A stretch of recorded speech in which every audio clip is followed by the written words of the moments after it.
Bonjour Alex. Vous avez rapporté l'Oscar? Non, j'aurais bien aimé. Mais en même temps, c'est mérité. Oui, tout le monde le sait. Voilà, Alexandre Desplat, le grand compositeur, qui a un très joli prénom, je vous le rappelle, a enfin eu pour la 8e nomination. Il est enfin rentré chez lui avec pas le papier de nomination, mais l'Oscar. Voilà, dimanche dernier. Meilleure bande originale? Meilleure bande originale pour un film de Wes Anderson, dont il fait les films. Là, ça doit être le 3e ou 4e film qu'il fait avec lui. Là, c'était Grand Budapest Hôtel. Voilà, ce qu'on vient d'entendre. Là, ce qu'on vient d'entendre, c'est typiquement du Desplat, c'est-à-dire cette petite musique à la fois liée à l'enfance, très bien orchestrée avec ce grand chic à la française. C'est pas le premier à avoir eu un Oscar, évidemment. Il y a eu Maurice Jarre avec Dr Givago ou Laurence d'Arabie. Il y a eu Michel Legrand, il y a eu Lay aussi avec Love Story, il y a eu Bourse avec The Artist.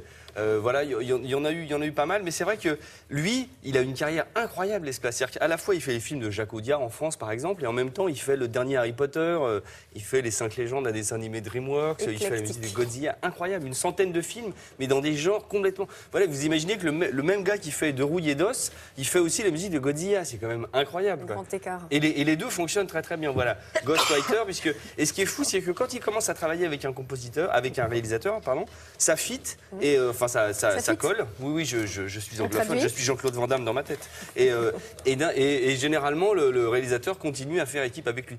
C'est le cas de Polanski pour Ghostwriter, c'est le 3e film qu'il fait avec Polanski. Wes Anderson, même chose. Je suis grand fan d'Alexandre Desplat, on l'avait rencontré voilà, il y a quelques années, lors d'un concert à la salle Playel. C'était bien avant, il avait déjà été nommé aux Oscars, mais c'était bien avant qu'il remporte la statuette. Mais voilà, on parlait déjà de son travail. Regardez, c'est un être absolument remarquable. Délicieux. Ouais.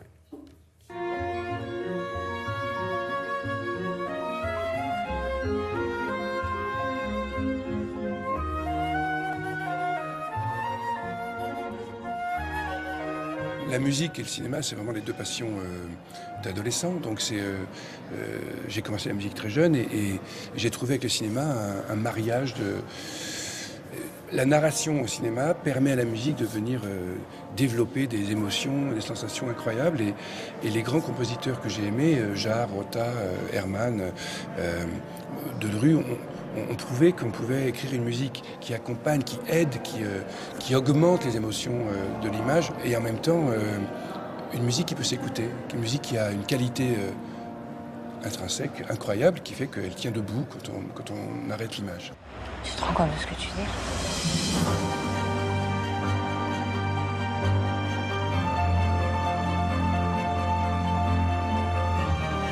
Le scénario est évidemment ce qui me fait décider si j'ai envie de faire un film, puisqu'il va devoir m'émouvoir, hein, me donner un sentiment que je vais pouvoir rendre et développer.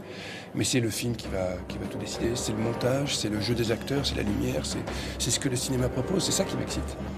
I'm your ghost. Vous êtes devant le film, vous avez une mélodie ou plutôt un type d'arrangement? C'est un mélange de tout ça. C'est très vite, très tôt des sonorités, trouver la sonorité qui va vraiment rentrer dans la pellicule.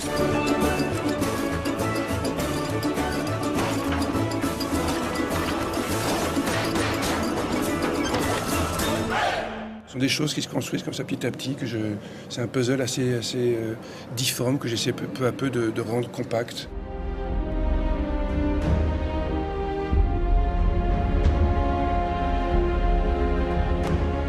Diriger, c'est très important parce qu'on est au contact de l'orchestre. Quand je suis en studio, je dirige toujours mes enregistrements. D'abord, j'adore les musiciens, j'aime être avec eux et j'aime partager avec eux, trouver les équilibres, les sonorités, etc. Vous savez, un orchestre, c'est 100 musiciens et il faut essayer d'équilibrer, de les amener, d'abord les amener à la musique, et à votre musique qu'ils ne connaissent pas parce qu'ils ne l'ont jamais joué, que c'est pas du répertoire. Ils jouent Brahms, Mozart, Ravel, Debussy tous les jours, mais Desplat, ils ne l'ont jamais joué. La musique de film peut parfois paraître simple. Vous voyez, donc on la voit sur la partition, on se dit oh ouais, c'est facile, on va jouer ça très vite. Et mais en fait, c'est pas si simple que ça. Et on a aperçu George Clooney. George Clooney, George Clooney, parce Why qu'il ne buvait pas du café. C'est pourquoi? Parce que Despa fait les musiques de George Clooney depuis Syriana, puis dernièrement Monument Men, vous savez l'histoire des gars qui vont chercher les tableaux pendant la Deuxième Guerre. Et ce qui est drôle, c'est que Alexandre joue un rôle dans le film Monument Men. On le voit comme ça, il se balade, un genre paysan. Lui qui a une sorte de cette tête de dandy, d'un seul coup on le voit en train avec une carriole, voilà, flegmatique. C'est très très drôle. Vous pouvez évidemment écouter la bande. Il a fait une centaine de films déjà, Alexandre, donc ça fait plein de choses. Et celle de Grand Budapest Hotel, pour laquelle il a eu l'Oscar, est disponible maintenant en CD. Absolument, absolument, en double cassette, en VHS, V2000, enfin voilà, vous pouvez, comme chez vous, hein, comme vous voulez. Merci Alex. Je la livre chez vous à domicile, hein, si vous voulez, avec mon supporter. Merci Alexandre, à tout à l'heure. On sépare